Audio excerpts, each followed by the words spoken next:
It's time to start compromising with Vladimir Putin. He's worried about NATO expanding in all directions in the pace of his head, which is currently reaching the size of Zelensky's balls. Therefore, let's not expand anymore. So that Hailey Bieber here can inflate in peace, let's stay with the current 31 members and make space for Ukraine by kicking out Hungary. This week, their foreign minister, whose forehead is Hungary's only mountain range, lashed out at Zelensky for stating that Hungary is not a reliable NATO ally. Which is wild when you consider that all we got from them since the start of the war is cock-blocking, and cock-blocking. Yes, the Huns have blocked more cock than SpongeBob boxer shorts. It's stupid to count on them when implementing Article 5, when they're constantly proving themselves the most unreliable partner ever since the clone soldiers got the Order 66. The key problem for Hungary is that they allowed themselves to be corrupted by this man, who looks like if the Gungan King worked for JP Morgan. Yes, I recently rewatched Star Wars. The Prime Minister Viktor Orban, who's currently enjoying his 17th year in office, or as we like to call him, Putin Light. This guy is democratically elected, but holds a tight grip on Hungary's courts and controls more media than the Jews in Kanye's head.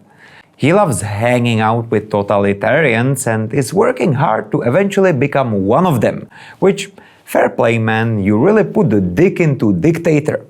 He also puts the con in conservative, as just this week, he's making a shit ton of money by hosting his annual CPEG Hungary, with guests like Trump's chief of staff, Bolsonaro's son, Rick Santorum, and the ghost of Augusto Pinochet. Orban's government also oversees more corruption than the dark side. Episode 7 does suck. He has repeatedly compared the EU to the Soviet Union, and it recently leaked that this NATO ally calls the US his main adversary, which is language he usually saves for a salad or a treadmill, all the while he's working on strengthening ties with China. So it's pretty clear that when Pu goes full Donbass on Taiwan, the Hungarian reaction is gonna be more disappointing than a vacation at Lake Balaton.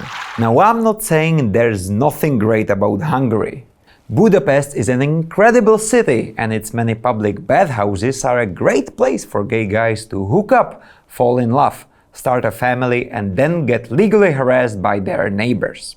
We remember the many Hungarian freedom fighters from 1956 who fought bravely against Viktor's current friends. We remember the Hungarian geniuses like the mathematician John von Neumann, whose three greatest ideas led him to establish the game theory, prove the minimax theory, and move the fuck out of Hungary. Well, now it's time for Hungary to move out of NATO, make space for Ukraine, get rid of this human tumor, and come back with an apology in the form of military budget of 2% GDP. You fence-building, gay-hating, authoritarian paprika addicts. And the rest of you, subscribe to our channel and watch this video about which candidate for the US presidency means what for Ukraine. Goodbye.